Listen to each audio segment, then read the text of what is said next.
दोस्तों स्वागत है आप सभी का एक नए वीडियो में। आइए जानते हैं उत्तर प्रदेश समेत देश और दुनिया की सिलेक्टेड काम की 25 महत्वपूर्ण बड़ी खबरें। जी हां, कई खबर है जो आपके काम की है, आपके फायदे की है। इस वीडियो को आप अंत तक देखिएगा क्योंकि कई सारी नई जानकारी लेकर आए हैं। वहीं बहराइच में देर रात भेड़िए का हमला हुआ, बच्ची घायल हुई है। भेड़िए का आतंक लगातार उत्तर प्रदेश में फैलता जा रहा है, बढ़ता जा रहा है। पुरानी पेंशन को लेकर सरकारी कर्मचारियों ने विरोध करना शुरू कर दिया है, काली पट्टी बांधकर विरोध किया है। आइए तमाम बड़ी खबरें हैं जो जानेंगे, चलिए शुरू करते हैं।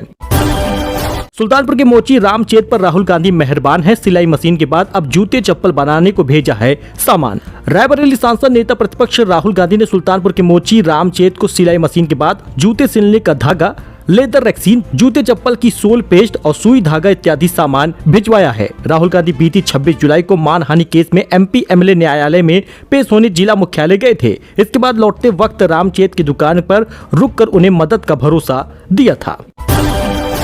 इस बीच यूपी में भेड़िए का आतंक लगातार बढ़ता जा रहा है। वही सीएम योगी निर्देश दे सकते हैं मारने का। बहराइच में देर रात भेड़िए का हमला हुआ है, बच्ची घायल हुई है। लगातार केस बढ़ते जा रहे हैं।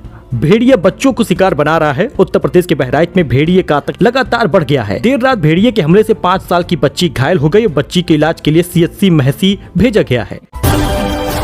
तो आखिरकार पेंशन योजना को लेकर बड़ा अपडेट आ गया है। वृद्धावस्था पेंशन खाते में आना शुरू हो गई है। जुलाई, अगस्त, सितंबर महीने का पेंशन पेमेंट डलना शुरू हो गया है। जी हां दोस्तों, पेंशन की दूसरी किस्त का पेमेंट सभी वृद्धजनों के खातों में ट्रांसफर करना शुरू हो चुका है। उत्तर प्रदेश सरकार डालना शुरू की है। विद प्रूफ आपको वीडियो में जानकारी भी मिल जाएगी। दरअसल बिना टाइम गवाए हम आपको पूरी जानकारी बता देते हैं क्योंकि पेंशन योजना के लिए बड़ी अपडेट है। जुलाई, अगस्त, सितंबर का पैसा सितंबर तक पड़ना शुरू हो जाएगा, खाते में मिलना शुरू हो जाएगा। दरअसल आपको बता दें कि अंडर प्रोसेस चल रहा है अभी। ये 31 अगस्त को बता दें तो पैसा डल चुका है, लेकिन अभी एजेंसी के थ्रू इसको कंफर्मेशन मिलेगा, उसके बाद आपके खाते में पैसा आएगा। कुल मिला के जुलाई, अगस्त, सितंबर का पैसा इसी सितंबर महीने में फटाफट से आपको मिल जाएगा, लेकिन बढ़ी हुई पेंशन नहीं मिलेगी। इसी प्रकार से दिव्यांग और विधवा पेंशन भी जल्द ही खाते में जारी होगा। आप यहाँ पर प्रोसेस देख सकते हैं।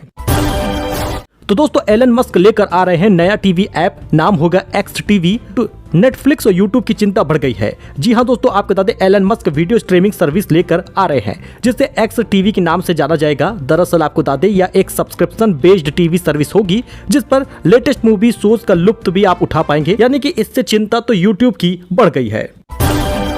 तो 30 सितंबर को खत्म हो रही है एसबीआई की अमृत कलश स्कीम। इसमें सीनियर सिटीजन को 7.60% तक का ब्याज मिलता है। 7.10% सालाना ब्याज मिलता है। जी हां दोस्तों, आपको बता दें 30 सितंबर को खत्म हो रही है अमृत कलश स्कीम, जो एसबीआई की सबसे बेहतरीन एफडी स्कीम है जिसमें बहुत सारे लोगों ने पैसा निवेश किया है। ऑनलाइन ऑफलाइन आप भी निवेश कर सकते हैं, अभी भी आपके पास समय है। एफडी पर एसबीआई कितना ब्याज दे रहा है इसे आप देख सकते हैं। फिलहाल 2 साल से 3 साल तक की अवधि में एफडी कराते हैं तो 7 से लगभग 8% तक का आपको रिटर्न मिलेगा।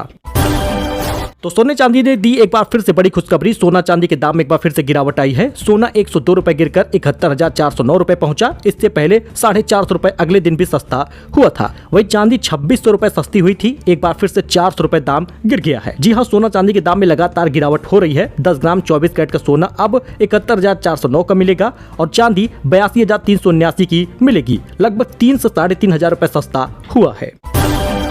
तो ज्ञानवापी पर अखिलेश ओवैसी की बयानबाजी पर फैसला टल गया है। शिवलिंग जैसी आकृति मिलने पर टिप्पणी का विरोध किया था। हिंदुओं की भावनाएं आहत करने का आरोप इनके ऊपर लगा था, लेकिन अब अखिलेश और ओवैसी के बयानबाजी पर ज्ञानवापी का फैसला फिलहाल अभी टला है और 17 सितंबर को फैसला आएगा। तो यूपी के 3 बुलडोजर एक्शन लेकर सुप्रीम कोर्ट पहुंचा जमीयत। मौलाना मदनी बोले मुसलमान डरा है, जिनके घर गिराए उन्हें न्याय चाहिए।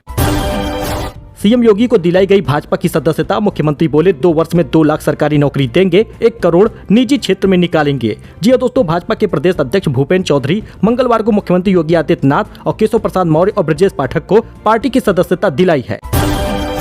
तो दोस्तों घर वाले सोते रहे और 11.5 लाख रुपए लेकर भाग गया चोर। वीडियो भी आप देख सकते हैं। अपनी चप्पल उतारकर ब्रांडेड जूते पहने लखनऊ में महिला जागी तो दिया चकमा। आप यहाँ पे विजुअल देख सकते हैं। जी हाँ दोस्तों, लखनऊ में एक शातिर चोर रात 3 बजे घर की दीवार फांदकर अंदर घुस गया।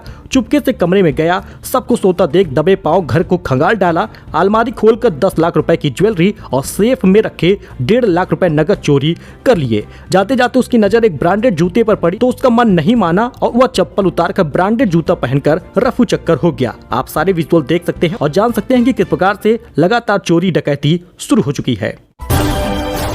तो अनुप्रिया पटेल के घर के बाहर प्रदर्शन लगातार जारी है। 69,000 शिक्षक भर्ती की अभ्यर्थी बेहोश हुई, हॉस्पिटल ले जाया गया, जमकर नारेबाजी हो रही है। जी दोस्तों, 69,000 शिक्षक भर्ती के अभ्यर्थी लखनऊ में प्रदर्शन कर रहे हैं। केंद्रीय मंत्री अनुप्रिया पटेल के आवास का घेराव किया गया है। करीब 3 घंटे से सरकार और अधिकारियों के खिलाफ नारेबाजी हो रही है। तो विवादों में फंस गया है series IC814। Netflix content review करेगा। सरकार ने कहा था किसी को भी भारतीयों की भावनाओं से खेलने का हक नहीं है। नेटफ्लिक्स अपनी series IC814 the Kandahar hijack के कंटेंट की समीक्षा करेगा। नेटफ्लिक्स की India content head Monika Shergill ने मंगलवार को सूचना और प्रसारण मंत्रालय के सामने यह बात कही है। पश्चिम बंगाल विधानसभा में एंटी रेप बिल पास हो चुका है। पीड़ित कोमा में गई या मौत हुआ तो दोषी को 10 दिन में फांसी होगी। जी हां, पश्चिम बंगाल विधानसभा में मंगलवार को एंटी रेप बिल पास हो चुका है। नए कानून के तहत रेप केस की 21 दिनों में जांच पूरी करनी होगी। इसके अलावा पीड़ित के कोमा में जाने पर या मौत होने पर 10 दिन में ही आरोपी को फांसी भी होगी। योगी सरकार ने संपत्ति का ब्यौरा देने की डेडलाइन बढ़ा दी है। 2 लाख से ज्यादा कर्मियों ने नहीं दी थी डिटेल। उत्तर प्रदेश सरकार की तरफ से अपनी संपत्ति का ब्यौरा नहीं देने वाले कर्मचारियों को अतिरिक्त मौका दिया गया है। साथ ही ऐसे कर्मचारियों की सैलरी भी नहीं रोकी गई है। इससे पहले संपत्ति का ब्यौरा देने के लिए 31 अगस्त इसका टाइम रखा गया था, लेकिन 2 लाख से ज्यादा कर्मियों ने नहीं दी है डिटेल। फिलहाल इनकी डेट बढ़ा दी गई है और योगी सरकार ने संपत्ति का ब्यौरा देने की डेडलाइन बढ़ाई है। Delhi Waqf board money laundering case, court ने आम आदमी पार्टी विधायक अमानतुल्लाह को 4 दिन की ईडी रिमांड में भेज दिया है। 6 सितंबर को अगली सुनवाई होगी। लखनऊ में मकान का ट्रांसफर कराना होगा और भी सस्ता। जिम, पार्लर से के बेकरी, टी स्टॉल तक देना होगा यूजर चार्ज। स्ट्रीट लाइट का ऑडिट हुआ है। तो दोस्तों, लखनऊ वासियों के लिए बड़ी खबर है। लखनऊ नगर निगम ने म्यूटेशन कराने का शुल्क कम होगा। आने वाले दिनों में LDA की तरह नगर निगम में भी नामांतरण शुल्क कम हो जाएगा। हालांकि शहर में होटल, रेस्टोरेंट, पार्लर या अस्पताल चलाने वालों के यूजर चार्ज लगेगा। अभी सिर्फ होटल और अस्पताल पर लगता था, लेकिन अब रेस्टोरेंट पर, पार्लर पर, छोटी सी चाय की दुकान पर भी यूजर चार्ज तो लगेगा। आपको बता दें, नए मकानों पर नहीं देनी होती है फीस। पुराना मकान, फ्लैट या दुकान खरीदने पर अपने नाम गृहकर कराने पर नगर निगम में संपत्ति की कीमत का 1% नामांकन शुल्क म्यूटेशन लगता है। हालांकि नया मकान, फ्लैट या दुकान लेने पर गृहकर निर्धारण कराने में कोई फीस नहीं देनी होती है। लखनऊ में नए कारोबार पर कितना टैक्स लगेगा आप यहाँ पे देख सकते हैं। जिम सामान्य सा हो तो 4,000 रुपए, जिम वातानुकूलित हो तो 10,000 रुपए लगेगा। ब्यूटी पार्लर सामान्य सा हो तो 4,000 रुपए, वातानुकूलित ब्यूटी पार्लर हो तो 8,000 रुपए लगेगा। बाकी आप सारी चीजें देख सकते हैं किस प्रकार से चार्जेस बढ़ चुके हैं और सभी लोगों को ये देना पड़ेगा। तो टिकट नहीं दिया तो कांग्रेस में चला जाऊंगा। हरियाणा बीजेपी के दिग्गज का खुला ऐलान। मतदाताओं की संख्या के लिहाज से यह राज्य की सबसे बड़ी सीट है। गुड़गांव लोकसभा क्षेत्र के तहत आने वाले 9 सीटों में से एक बादशाहपुर सेगमेंट में 4.5 लाख मतदाता हैं। टिकट नहीं दिया तो कांग्रेस में चला जाऊंगा। हरियाणा बीजेपी के दिग्गज का ये बड़ा ऐलान हुआ है। नासिक में आधी रात घरों में अंडरवियर गैंग का धावा हुआ है। चुराया लाखों का सोना, केले भी लेकर साथ में चले गए। महाराष्ट्र के नासिक जिले में मालेगांव में कक्षा बनियान पहनकर अज्ञात चोरों ने एक घर और कॉलेज में लाखों का माल चंपत कर दिया। वे एक घर में 5 लाख रुपए का सोना चुराए और कॉलेज परिसर में जाकर केला चुरा कर ले गए। लखनऊ एयरपोर्ट पर खूब हुआ हंगामा। यात्री ने इंडिगो के स्टाफ को जड़ा थप्पड़। जी हां, लखनऊ एयरपोर्ट पर खूब हंगामा मचा है। दरअसल लखनऊ के चौधरी चरण सिंह अंतर्राष्ट्रीय एयरपोर्ट पर सोमवार को खूब हंगामा हुआ। देर से पहुंचे एक यात्री ने एयरलाइंस कर्मचारी को थप्पड़ मार दिया। इस पर वह चीखने लगा। इस चक्कर में दिल्ली की फ्लाइट भी लेट हुई। बाद में पुलिस के सामने माफी मांगने के बाद यात्री को चेतावनी देकर छोड़ा गया।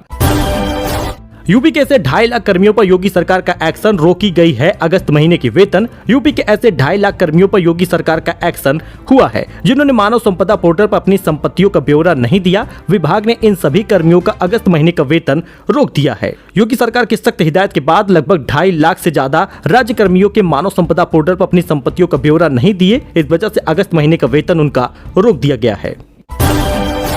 आदमखोर भेड़ियों को मारने की मिली इजाजत। योगी की अफसर संघ बैठक हो रही है। बहराइच में तेज हुआ है सर्च ऑपरेशन। मुख्यमंत्री योगी आदित्यनाथ ने मानव और वन्य जीवन संघर्ष की दृष्टि से संवेदनशील जिलों को अलर्ट रहने का निर्देश दिया है। उन्होंने ऐसे जिलों में सुरक्षा के लिए सभी इंतजाम करने के आदेश भी दिए हैं। दोषी हो तो भी नहीं टूटेगी बिल्डिंग। बुलडोजर एक्शन पर सुप्रीम कोर्ट ने केंद्र को फटकारा है। बुलडोजर एक्शन पर सुप्रीम कोर्ट ने केंद्र सरकार को कड़ी फटकार लगाई है। सोमवार को शीर्ष न्यायालय ने साफ कर दिया है कि अगर कोई व्यक्ति दोषी साबित हो जाए तो भी इमारत नहीं ढहाई जाएगी। लखनऊ में आज बारिश की संभावना है। 6 सितंबर को भारी बरसात की उम्मीद है। 24 घंटे में 4.7 मिलीमीटर बारिश हुई थी। लखनऊ में मंगलवार को बारिश की संभावना जताई गई और लखनऊ में बारिश हुआ है। तेज हवाएं भी चली हैं। दरअसल आपको बता दें मंगलवार को भी अधिकतम तापमान 35 डिग्री रहा है। फिलहाल 6 सितंबर को भारी बरसात हो सकती है। मौसम वैज्ञानिक मोहम्मद दानिश का कहना है कि इससे पहले भी लखनऊ में बारिश का दौर जारी रहा है। धूप निकलने से उमस भरी गर्मी का दौर भी बना रहेगा। फिलहाल आपको बता दें 6 सितंबर को भारी बरसात होगी। गोदौलिया दसवा मेघ क्षेत्र में छापेमारी के बाद 7 होटलों पर ताला लगा दिया गया है। एडीएम प्रोटोकॉल ने वीडीए और पर्यटन समेत कई टीमों संग जांचे मानक, नहीं मिला फायर एनओसी। जी हां दोस्तों, वाराणसी में सोमवार की रात अपर जिलाधिकारी प्रोटोकॉल ने काशी विश्वनाथ परिक्षेत्र और दसवासमेध क्षेत्र के होटलों में छापामारी की है। टीम ने गोदौलिया से लेकर दसवासमेध क्षेत्र के कई होटल के मानकों की पड़ताल की। गलियों में चल रहे गेस्ट हाउस, पेइंग हाउस में खामियां पाई गई हैं। टीम ने फायर ब्रिगेड की एनओसी नहीं होने पर 7 होटल सील कर दिए। वहीं होटलों पर मानक पूरे नहीं होने तक ताला डाल दिया है। राहुल ने बुलडोजर कार्रवाई पर सुप्रीम कोर्ट की टिप्पणी को सराहा। कहा भाजपा बुलडोजर नीति पर बेनकाब हुई है। देश संविधान से चलेगा, सत्ता के चाबुक से नहीं चलेगा। लोकसभा में विपक्ष के नेता राहुल गांधी ने बुलडोजर एक्शन मामले में सुप्रीम कोर्ट की टिप्पणी की सराहना की है। 1.5 घंटा इंतजार करवाया, फिर मिली टूटी हुई सीट। जॉन्टी रोड ने निकाला गुस्सा, बोला वापस अपने देश जा रहा। जी हां, दक्षिण अफ्रीका के महान क्रिकेटर जॉन्टी रोड्स को मुंबई से दिल्ली का सफर बहुत भारी पड़ गया। उन्होंने भारतीय एयरलाइन कंपनी एयर इंडिया की सुविधाओं पर सवाल खड़े कर दिए। रोड्स ने सोशल मीडिया के माध्यम से बताया कि उनकी एयर इंडिया फ्लाइट न केवल 1 घंटा देरी हुई, बल्कि हवाई जहाज में सवार होने के बाद उन्हें अपनी सीट टूटी हुई मिली है। उन्होंने कहा मेरे साथ ही ऐसा क्यों हुआ। आप यहाँ पे इनका ट्वीट देख सकते हैं। फिलहाल एयर इंडिया ने उनसे माफी मांगी है। इस बीच यूपीएस और ओपीएस पुरानी पेंशन के लिए सरकारी कर्मचारियों ने कसी कमर। यूपीएस के विरोध में 96 घंटे तक बांधे हैं काली पट्टी। जी हां, केंद्र सरकार ने पिछले सप्ताह पुरानी पेंशन बहाली की बजाय एनपीएस में सुधार कर नई पेंशन योजना यूनिफाइड पेंशन स्कीम लागू की है। अब इसका भी विरोध कर्मचारी कर रहे हैं। 96 घंटे तक बांधे रहेंगे काली पट्टी। हिमाचल प्रदेश में अब रेवड़ियां वापस लेने की तैयारी है। गहरे आर्थिक संकट में राज्य है। जी हां दोस्तों, हिमाचल प्रदेश सरकार पर कर्ज का बोझ काफी बढ़ गया है। 2018 में राज्य का कर्ज 47,906 करोड़ रुपए से बढ़कर 2023 में 76,651 करोड़ रुपए हो गया था। अब आपको बता दें हिमाचल प्रदेश में वेतन, पेंशन, ब्याज भुगतान करने में कुल बजट का 46% खर्च होता है। ऐसे में प्राकृतिक सुंदरता, शांत वातावरण के लिए भी ये जाना जाता है। लेकिन आजकल यह राज्य एक गंभीर आर्थिक संकट से जूझ रहा है। इस संकट का मुख्य कारण है मुफ्त की रेवड़ियां जो कांग्रेस सरकार लगातार बांट रही है। अब फ्री रेवड़ियां तो बीजेपी सरकार भी बांटती है, लेकिन हिमाचल सरकार गहरे आर्थिक संकट में फंसा है। सो आई होप कि आपको ये जानकारी पसंद आई हो। वीडियो पसंद आया हो, लाइक करिए, सब्सक्राइब करिए, इस चैनल को सपोर्ट करिएगा अपने भाई को। इसी प्रकार से नई नई जानकारी के लिए चैनल को सब्सक्राइब जरूर करें। धन्यवाद।